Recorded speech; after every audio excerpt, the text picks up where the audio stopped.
Bien, pues estamos de regreso en Noticias 24 y vamos a presentarle antecedentes que fueron dados a conocer por un estudio que, la verdad, por lo bajo debería llevarnos a replantearnos muchas cosas. La Universidad Católica y la Fundación para la Confianza dieron a conocer los resultados de la primera encuesta nacional de abuso sexual y adversidades en la niñez. Para conocer detalles de este cuento nos acompaña Valentina Correa, que es la directora ejecutiva de la Fundación para la Confianza. Primero que nada, Valentina, te damos las gracias por estar junto a nosotros.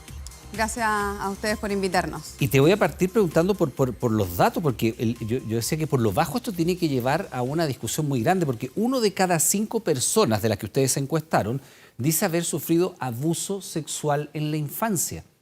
Esas son las personas que, de acuerdo a la información de ustedes, es capaz de reconocer y admitir aquello. Y uno podría preguntarse, por cada persona que puede reconocer esto, ¿cuántos lo mantienen en silencio? ¿Cómo llegan a esta cifra que es tan estremecedora? Bueno, comenzar diciendo que este es un estudio que surge de la alianza que tenemos con la Universidad Católica y el Centro Cuida, ¿no? Que inauguramos en el 2019. Y nuestra primera tarea fue este diagnóstico. Nosotros como fundación habíamos hecho un estudio de prevalencia, que es eso, queremos saber cuál es la prevalencia del abuso, pero lo habíamos hecho solamente en región metropolitana. Y ya teníamos cifras bastante similares a las que hoy día revelamos. ¿Cómo fue realizado el estudio? El estudio es un estudio nacional, se realizó en 13 regiones, fueron encuestadoras mujeres. El número de casos presencial, con tablets. ¿Y por qué te menciono los tablets? Porque tiene distintos componentes la encuesta y hay algunas partes de la encuesta que las personas contestaban de forma individual, o sea, sin tener al encuestador preguntando, precisamente para no poder inducir una respuesta o que no hubiese vergüenza o otros asuntos que se cruzan, ¿no?, a la hora de investigar estos temas que son tan delicados. Entonces, por un lado, resguardarnos al ser una mujer, que genera por lo general más empatía, pero también de que una parte fuera un autocompletado de la encuesta. Y así se levantaron 2.000 casos, 2.100 casos, es la población total, pero es un estudio probabilístico y por lo tanto por primera vez podemos hablar de una fotografía de las adversidades tempranas con foco en abuso sexual con inferencias poblacionales. O sea, podemos hablar que estos resultados son extrapolables a todo el país. Ahora, Valentina, metodológicamente, ¿cómo llegan a estos 2.000 casos, a estas 2.000 personas? ¿Y cuál es el margen de error que tiene esta encuesta? Porque te insisto en el dato, o sea, para que usted lo piense en la casa, de las personas encuestadas, el 20% dice haber sufrido algún tipo de abuso sexual en su niñez. Y después ya vamos a empezar a conversar contigo, Valentina, quiénes son los abusadores, en qué círculo están y de qué manera las personas también son capaces de darlo a conocer. ¿Cómo llegan a estas 2.000 personas? ¿Por qué esas 2.000 y de qué manera se distribuyen? Sí, utilizamos un tipo de muestreo que es probabilístico en tres etapas. Lo que realizamos fue encuestar diferentes manzanas. Entonces, identificamos ciertas manzanas de una manera aleatoria, un estudio probabilístico estratificado que se llama, y que fue asesorado por el estudio estudio de sociología de la Universidad Católica. Claro, que tiene método científico, tiene validez estadística y tiene un margen de error que también es conocido, que será... Absolutamente. El decano, el señor Valenzuela, fue el que dirigió, ¿no?, todo el instrumento y fue acompañado también por doctores y doctoras de Ciencias Sociales de la Universidad Católica que acompañaron en el diseño y la aplicación de ese instrumento. Porque precisamente lo que hoy día teníamos son cifras muy antiguas, manejábamos cifras de violencia de UNICEF, de un estudio diferente que le preguntaba directamente a los niños y niñas si habían sufrido violencia. Nosotros, que esto es importante, Iván, le preguntamos a personas adultas, correcto, o sea, entre 18 y 65 años, si habían sufrido diferente, y ahí íbamos poniendo diferentes ejemplos que nosotros después, decíamos, este está tipificado, ¿no?, como un abuso sexual, que hay que entenderlo en su figura amplia, de que desde un manoseo indebido, ¿no?, hasta una violación. O sea, es un espectro más amplio que solamente lo que más conocemos, que es la violación con fuerza. Ya, o sea, evidentemente todo lo que tiene que ver con vulneración de la intimidad. De la esfera sexual. De la esfera sexual principalmente, y va, como bien tú dices, desde tocaciones hasta violación propiamente tal. Ahora, ¿en qué escenario nos sitúa esta cifra? Que yo encuentro que la cifra es brutal. ¿Cómo estamos a nivel continental? ¿Cómo estamos a nivel mundial? ¿Por qué en Chile se da esta cifra que es tan alarmantemente alta? 20% de los niños han sido abusados, de acuerdo a esta encuesta. Es más, podríamos hasta hablar del 22%, porque la encuesta el estudio dice que hay un 18% de las personas que declaran haber sido vulneradas en la esfera sexual durante la infancia, y es un abuso sexual con contacto físico. Pero después tenemos un 4% del total que fue abusado sin contacto físico. ¿A qué nos referimos con esto? Expuesto a situaciones... Expuesto a pornografía, por ejemplo. Claro. O divulgación de imágenes... de la sexualidad. De la sexualidad. Entonces, podríamos llegar hasta el 22%. ¿Dónde estamos al debe? Cuando tú desagregas la cifra y te vas por género, tenemos un 7% de los hombres que declaran haber sido víctimas de abuso y un 28% en el caso de las mujeres. La prevalencia de las mujeres es... Pero internacionalmente, lo que nos dicen los estudios es que las mujeres están en el orden del 19%. O sea, estamos casi 10 puntos por sobre la media mundial. Valentina, viendo las cifras, yo te preguntaba dónde nos sitúa esto. Si esto se da en nuestro país, ¿cómo estamos con el resto del mundo? ¿O lo de Chile es una situación que escapa de norma? ¿O es que en otros países esto ni siquiera se ha medido?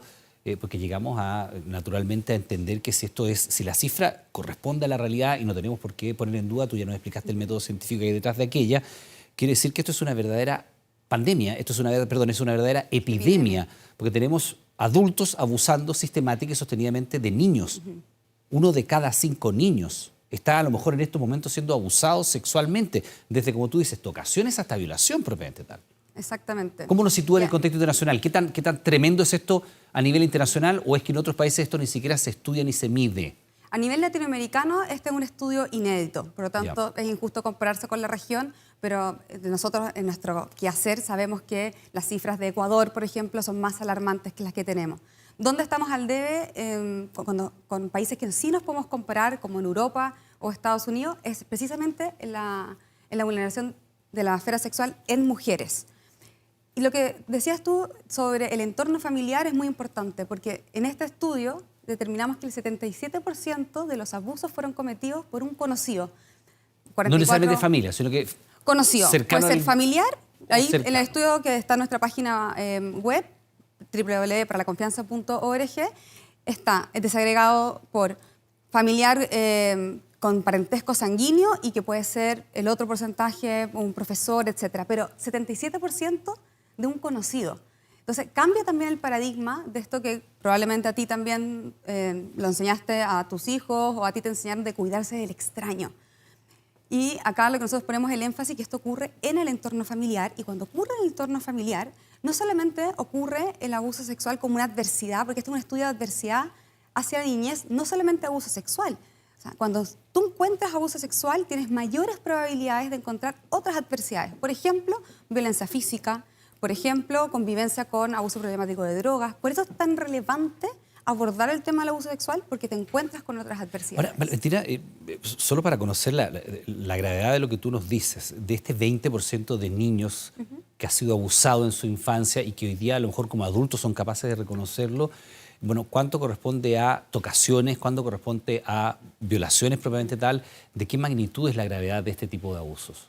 Mira, en el término de violación tenemos que es menos del 15%. O sea, efectivamente es bastante menor y en un mayor porcentaje... La violación es penetración. El acceso carnal a un niño, básicamente, es eso. Y el resto correspondería a tocaciones o exposición a situaciones de, por ejemplo, como tú decías, de pornografía, etcétera. Exacto. O sea, hay un menor porcentaje claramente en lo que podríamos algo más extremo, pero sí tenemos esta cifra que también es alarmante, de que hay casi un tercio de que el abuso es frecuente, es reiterado, a veces por varias personas y a veces por la misma persona. Entonces, eso también hay que ponerle un énfasis. Y otra cosa muy interesante de este estudio, que fue inspirado en uno que se hizo en Estados Unidos, es de que si bien no es un estudio de causalidad, sí podemos determinar que hay una asociación, hay una fuerte convicción de que cuando ocurre un abuso sexual, las personas en su etapa adulta, tienen más probabilidad de enfrentar una enfermedad crónica, por ejemplo, o de exponerse a otras situaciones de violencia como violencia intrafamiliar. Entonces, esa distinción de tener una persona que ha pasado por una experiencia de abuso y una que no ha pasado es muy relevante. Sí, retomamos la conversación con Valentina Correa, directora ejecutiva de la Fundación para la Confianza. A propósito de este estudio, Valentina, y retomamos la conversación que nos daba cuenta de que 1 de cada 5 niños en nuestro país, lamentablemente, en esta encuesta que ustedes realizan, junto con la Universidad Católica, manifiesta haber sido abusado sexualmente durante su etapa de niñez. Y habíamos quedado en el momento de preguntarte, bueno, ¿cuánto se demora una persona en, primero, reconocer que aquello que vivió es una situación abusiva, sea tocaciones, sea violación, lo que fuere, y cuánto tiempo le cuesta a esa persona reconocer aquello, admitirlo y eventualmente denunciarlo. Tenemos los datos de que más del 40% se demora más de 10 años o nunca en contarlo. Y esto es un dato muy importante que creo que viene también a aportar este cambio de paradigma. O sea, hemos visto que los últimos 12 años partimos de un no creer en la víctima y ahora de a poco vamos entendiendo el fenómeno del abuso, que no es que la víctima guarde silencio, sino que es silenciada por el miedo, por una perversa culpa que se produce en el fenómeno del abuso. Que eso es justificar un poco la versión. Yo provoqué, yo no sé qué, que es esa mirada culposa sobre la propia víctima. Porque muchas veces esto se da, uno siendo menor de 12 años, o sea, la mayoría de los abusos ocurren entre los 6 y los 12 años en relaciones que son afectivas. Entonces, se produce una dificultad en la víctima de entender de que esta persona que me cuida también abusa de mí. Entonces, eso claramente que es un fenómeno muy difícil de comprender y hay que entender que los tiempos de la víctima no son los mismos tiempos de la justicia. Y otra cosa interesante que lanzó este estudio es que solamente el 9% de las personas que habían declarado haber sido abusadas en la niñez han denunciado. O sea, el amplio 90% está sin siquiera investigarse jamás. Exacto. Entonces también es muy importante llegar a un llamado al Ministerio Público y al Poder Judicial, porque también las víctimas están observando de cómo son tratadas. Hemos visto en diferentes casos que de repente las tratan como de mentirosas, de oportunistas. Y hablo de mujeres porque en su mayoría son mujeres. Y acá creo que algo que no hemos tocado, Iván, que es importante. Más del 95% de las veces el agresor es hombre. Es hombre. Entonces, acá también hay un problema de la masculinidad, como está siendo construida y expresada, que son la mayoría de las veces quienes tanto agreden mujeres como hombres. Valentina, en ese sentido, teniendo a la luz muy frescos los antecedentes que ustedes manejan de esta encuesta, casos, por ejemplo, como de la condena de Nicolás López, este director de cine que se describía a sí mismo, incluso coloquialmente, cuando él hace una suerte de defensa de su causa, dice, a lo mejor soy un jote, a lo mejor fui un imbécil, a lo mejor soy no sé qué, creo que hasta Barça son palabras que él utiliza en su lenguaje, pero no soy un violador, no soy un abusador. Él, en su descripción de sí mismo, no se percibe, o públicamente al menos, no se percibe a sí mismo como un abusador. Sin embargo, cuando uno ve los hechos que el Ministerio Público logra acreditar ante el tribunal y escucha a las víctimas de las conductas que López sostenía de manera regular, una hipersexualización, un ejercicio del poder, una asimetría en las relaciones, bueno, ¿cuánto de un caso como este tiene de relevancia para estas hoy día adultos que reconocen haber sido abusados de niños para decir, esto está mal, esto hay que corregirlo? Esto no tiene que ser perpetuado, esto tiene que cambiar. ¿Qué importancia social le ves tú a casos como este y a la condena respectiva, ¿no? Tiene gran importancia. Nosotros como fundación somos querellantes en el caso de Nicolás López y acá lo que hemos posicionado es que las víctimas hay que creerles, que el relato de las víctimas es tan valioso y veraz como el relato de una víctima de un hurto, de un robo, que muchas veces se ha cuestionado que en el caso de una violación sexual pareciera que ese relato no tiene relevancia. Y creo que, como lo que tú explicabas, una cosa es mi percepción de mí mismo, mi conducta, y otra cosa son los hechos. Y los hechos se condicen con delitos que están tipificados en el Código Penal, que no se los ha inventado ni la Fiscalía. Por tanto, hablar de eso, las personas que nos están mirando, porque nos pasa cada vez que estos casos son conocidos, el teléfono de la Fundación suena mucho más porque las personas se atreven cuando ven buenos resultados y cuando ven que la fiscal les cree y que los jueces les creen. Claramente estas personas que están ahí más de 10 años esperando, ahora, se animan. Esto también tiene una contraparte que es bien compleja, sobre todo viendo el caso de Nicolás López y a lo mejor probablemente incluso en los casos que ustedes estudiaron, ¿no? También hay personas que no le creen a las víctimas. Y en este mismo caso tenemos actrices que denuncian a López y actrices y actores que defienden a López, diciendo, no, la verdad es que él tiene una manera rara de comportarse. Mira, sí, era un poco extraño, pero la verdad es que... Y se cuestiona a la víctima. Era un tipo de actriz, era un tipo de... Entonces, ahí hay una cuestión que es bien perversa, porque probablemente, si uno esto lo lleva a los círculos que ustedes han estudiado, familiar, donde tú me dices que más del 70% de los casos de abuso se dan en entornos que son conocidos por la víctima, un familiar, un vecino, un profesor, un tío, no tengo idea, el papá, la mamá, etcétera. Bueno, habrá algunos que digan, no, es que la víctima era de tal o cual característica, o minimizarán el hecho, traspasándole parte de la culpa a la víctima, ¿no? Que es una cuestión totalmente inaceptable. También tiene esa contracara y cómo hay que atacar aquello. Yo creo que hablando del tema, o sea, lo que estamos haciendo acá ayuda mucho a que personas se animen también a tener estas conversaciones en la casa. Nosotros hacemos un llamado a ser testigos activos. Las personas no tienen que hacer una intervención adecuada, pero sí saber dónde derivar. O sea, cuando hay una sospecha, no silenciar, sino animarse a contactar a los canales adecuados, puede ser Fiscalía, Carabineros, la misma Fundación para la Confianza. Entonces, casos emblemáticos como el de Nicolás López y otros que hemos tenido en el pasado permiten tener la conversación, y yo soy optimista. O sea, si este caso u otros hubiese sucedido hace 10 años atrás, o es más, Iván, si hubiésemos hecho este estudio hace 20 años atrás, probablemente las personas no se hubiesen animado a contar. O sea, las personas que contestaron en la encuesta hoy también sienten que hay un menor estigma a sus relatos. Ahora, Valentina, ustedes como Fundación para la Confianza también han recibido denuncias de casos que tienen una altísima connotación. No se conocen muchos detalles todavía de los 3 casos que aportan las víctimas en el caso de Felipe Berríos, ¿no? Uno también puede decir ahí, bueno, no hemos escuchado a Felipe Berríos, no hemos escuchado la defensa que hace de sí mismo o que tendrá que hacer eventualmente de sí mismo, pero en estos casos se da una cierta característica.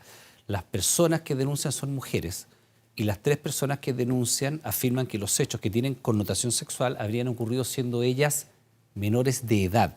Y si lo vinculamos con las cifras que ustedes manejan, bueno, se da en el ámbito de la confianza. ¿Qué más confianza probablemente para algunas personas que un sacerdote, ¿no? Y además que con las características que tiene Felipe Berríos. No estamos diciendo que sea culpable, será la justicia la encargada naturalmente de establecer aquello, pero estos casos los reciben ustedes, ¿no? ¿Hay alguna tipología, algún patrón de conducta, algo que tenga que ver con estas cifras que ustedes dicen? La confianza, la cercanía, el tipo de personas, el tipo de relación, ser mujer las víctimas, ser menores de edad cuando ocurren los hechos. La simetría, el abuso sexual es una expresión de la simetría del abuso de poder, es la última expresión. En el caso de Felipe Ríos, un caso que todavía está en estudio y lo estamos manteniendo con bastante reserva por respeto a las víctimas. Pero llevándolo a otros casos que nosotros en la Fundación atendemos 800 casos al año. Y de estos casos, en su mayoría se repiten estas cifras, son del ámbito familiar. Cuando ocurre en esta asimetría de poder de un sacerdote o también pastor o un profesor que ocupa un lugar en las familias de veneración, como si tuviesen un timbre de buenas personas. Claro, confías en él. Confía y el entorno llega un espacio también de confía. intimidad probablemente. Entonces, cuando se rompe la confianza, eso también produce una ruptura interna, porque en el fondo tu lugar, tu círculo familiar, que es un lugar para estar segura o seguro, ya no lo es. Entonces, creo que es muy bonito también el nombre que nosotros tenemos, que nosotros nos llamamos Fundación para la Confianza, porque creemos que restaurando la confianza y trabajando por la confianza podemos prevenir que estas adversidades en la niñez ocurran. Bueno, los datos son muy duros, hay que reconocerlo. Están, por supuesto, en la página web de ustedes. 1 de cada 5 niños sostiene en este estudio haber sido abusado sexualmente en su infancia. Valentina Correa, directora ejecutiva de la Fundación para la Confianza, te queremos dar las gracias por haber venido hasta nuestros estudios, por supuesto, presentar estos antecedentes que nos tienen que, por lo bajo, decía yo, llevar a una reflexión. Muy amable, muchas gracias. Gracias a ustedes.